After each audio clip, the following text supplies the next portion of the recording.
Good evening. I trust you're doing well. I found a third set of Apazo alerts, but I quickly want to show you something with King Zedekiah, and this absolutely blew me away. If you recall in the previous video, we had it from Ezekiel, Jeremiah, and 2 Kings, where each verse or each chapter says 9th year, 10th month, 10th day of the month, in which we had as 12-13 January 2026. And where each chapter basically describes that the war lasted from the 9th year of his reign in the 10th month to the 11th year. So, in other words, 2 years of war. And each different chapter, different prophet told us that. So, initially, I tried to fit King Zedekiah's rule onto the King Ahasuerus' timeline. But then I realized that different kings and they ruled at different times. So, I investigated. So, King Zedekiah ruled Judah from approximately 597 to 586 BCE, serving as the last king before the Babylonian conquest, with his reign ending when Babylon destroyed Jerusalem and exiled the people. Now, what is interesting to me is that it's 586 BCE. And when you look over here, King Ahasuerus ruled 486 BCE. And this is basically 100 years later. Now, we know King Ahasuerus was on his timeline, it's 2018. So 100 years minus that is 1918. And that was the last year of his rule, which is the 11th year. And then, of course, I just took it back to the first year of his rule. So you've got his rule here in BC at the bottom and in the modern equivalent at the top. And this was the part that absolutely astonished me. So we know now from the 3 different books in the Bible that King Zedekiah had a war from the 9th year of his reign to the 11th year. So basically from the 9th year to the 11th year. Now, if we look at the British-led conquest of the region, it took approximately 2 years. So that's King Zedekiah's 2 years of war to move from the Sinai to the final collapse of the Ottoman forces in the north. The beginning date of it is January 1917. So that would be January 1917. But of course, you know that 1916 still runs till April in 1917 because this is all April to April. So basically, the war began in his 9th year. And it lasted till the end of October 1918. And that would be the end of October 1918. And that is his 11th year. So from the 9th to the 11th year was the Second World War, or Israel's part in the Second World War. And I thought this was absolute. It astonished me. I mean, I'm so grateful that Jesus shows me these things because it's amazing.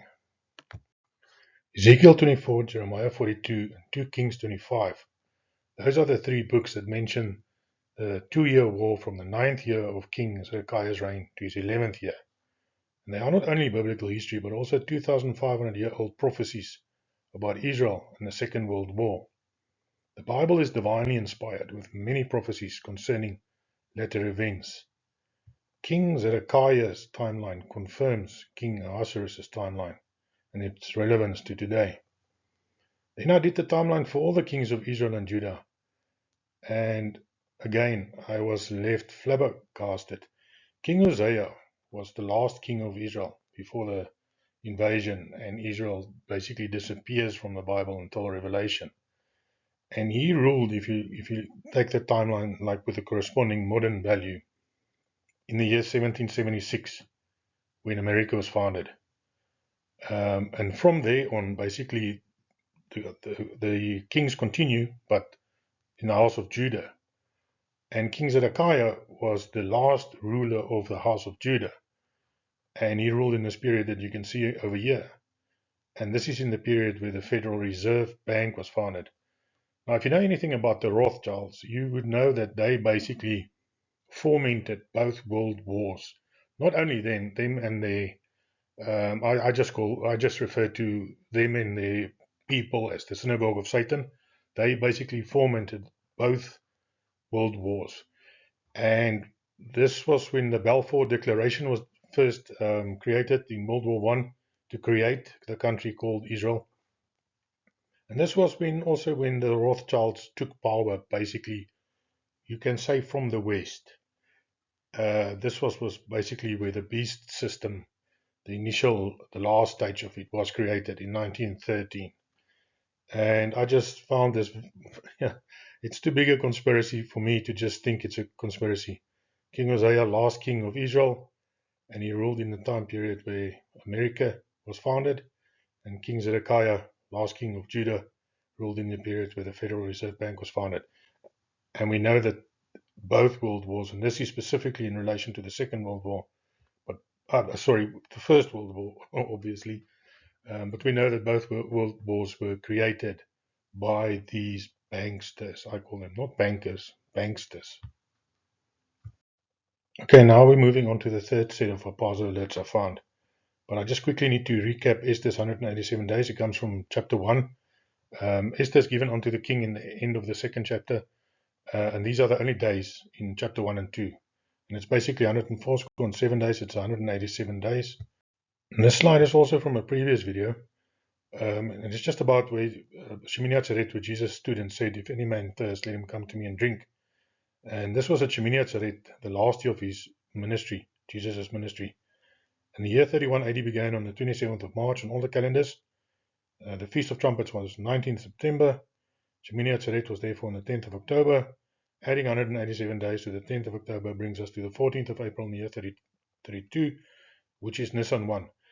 And 14 days later was of course the crucifixion. So now we can see that the 187 days is of relevance to Jesus, and it's the time period between Shemini Atzeret and Nisan 1, which is the beginning of the year, which is the beginning of the count, the 2000 year count, etc. So this is the relevance of the 187 days. Okay, so we know that the 187 days represents the time period between Shemini Atzeret and Jesus' Nisan 1 in the month of his crucifixion. And Nisan 1 is where the count begins, the 2000 year count. But in modern times, we have a sign in the heavens, 3i Atlas, and counting from the 187 days, that brings us to the 3rd of January. So the 3rd of January obviously represents Nisan 1. Then a count I found fairly recently is from the 7th of October, which is the new year on the full moon calendar. That is just basically 7 months from the agricultural calendar new year. That would be that new year. There's 2 in a year. 187 days from that brings us to the 12th of April, which is for 2026, Nisan 10. And then if you're counting from here, Nisan 1, then of course 12 January year would represent Nisan 10, and 17 January would represent Nisan 15. And here you can see a better representation. So we've got January 26 here, the 3rd to the 17th, that's the 3rd over there to the 17th over there, and then Nisan 1 to 15. Nisan 1 is the 3rd of January, the 10th of Nisan is the 12th of January, and the 15th is the 17th of January. So I thought that was very interesting that over here, of course, we had the first set of Harpazo alerts, which was on the 3 feast days of Jesus. And then we had Paul's shipwreck 31 days later. From each of them, they run to these 3 dates, and this is a representation of Nisan 1 to 15. Very interesting. So this was the count I did for Paul's shipwreck. Now I'm not going to go through it. It's in the previous video, and it's still the same, but there's something that needs to be added. But basically it's just the next day is exclusive, and if it doesn't say anything to do with the next day or after that, it is inclusive. And I just did the counts. I'm basically only showing the slides as a refresher, but the counts were done, and then it's 20 days over there. And the total amount of days that I worked out was 31 days. And that's taking all the days into consideration. And that's basically how I got from the 3 days in December, 3 feast days in December, to the 3 days in January, which is Nisan 1 to 15, and the second set of Harpazo alerts. But then I got to thinking again. What happened was I was probably around about the 17th, 18th, 19th of January. I was sitting around thinking to myself, I feel a little bit shipwrecked. And then I thought back to Acts 28 verse 11. And in a previous video I said we have to ignore the 3 months because they didn't go anywhere. But that is exactly how I was feeling. We're not going anywhere. And the reason is that we are shipwrecked. We have to count the 3 months. Now, if you think back to the 3 days in January, the 3rd of January was when the evening, which is on the 4th after 12, but still the 3rd on the full moon calendar, is when the moon was in conjunction with Jupiter and Gemini, the 2 stars Pollux and Castor. And that is the ship that after 3 months came and fetched them and took them. So we are now shipwrecked for 3 months. And I thought, okay, that's interesting because I am feeling like a shipwrecked sailor at this very present moment in time.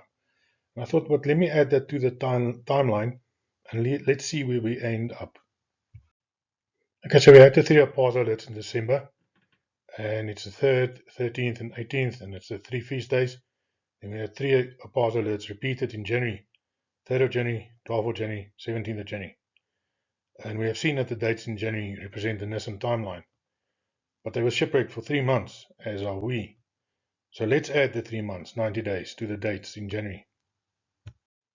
Adding 90 days to the 3rd of January brings us to the 2nd of April 2026. Look here, you've got the year 2026, and we have the lunar cycles, and there is 1st of Nisan, 2nd of April. I thought this was amazing. Then, of course, the 12th of January over there, plus 90 days. It can be 3 months or 90 days. In this case, counting from January to April is exactly 90 days, 3 months. It's the 12th of April, which is Nisan 10. And then 17 April 2026 plus 90 days is 17 April 2026. And then we have 17 April again. So again, we have 3 perfect dates that correspond on the previous 2. So is this the 3rd set of Harpazo alerts?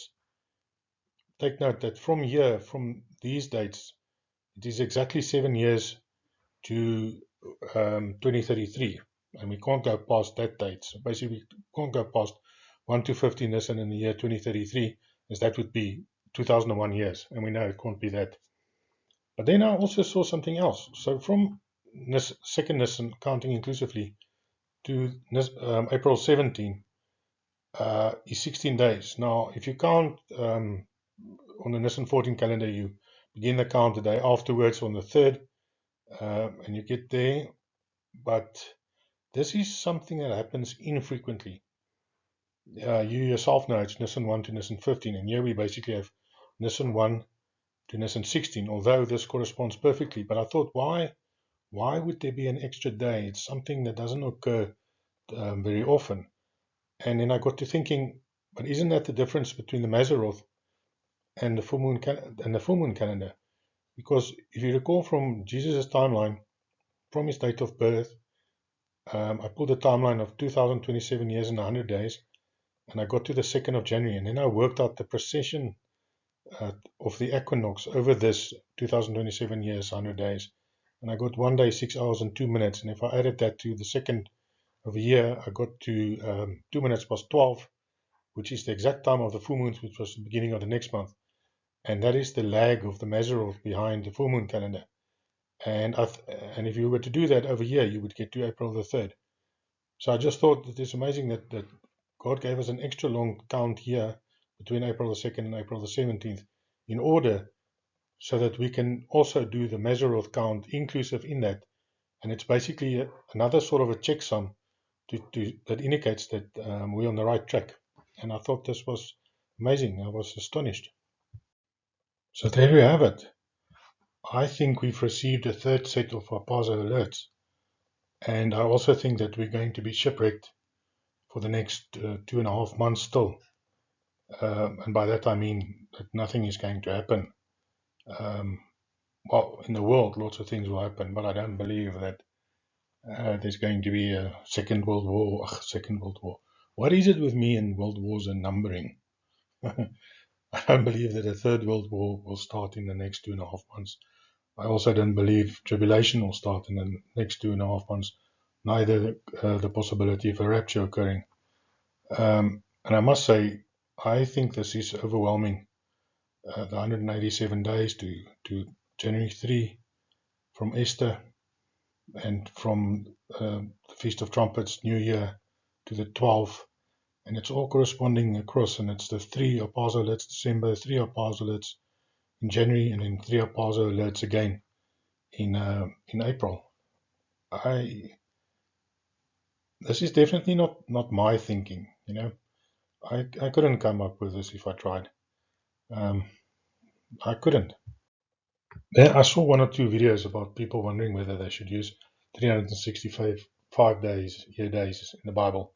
But I just want to say that in the Bible, if you're counting prophetically, you must use 360-day years and 30-day months. And it's given to us right throughout the Bible. You can basically see it in Genesis, where it counts from the 17th day of the second month to the 17th day of the seventh month. And that is 5 months. And then later on it says 150 days. So you can see it's 5 months of 30 days each.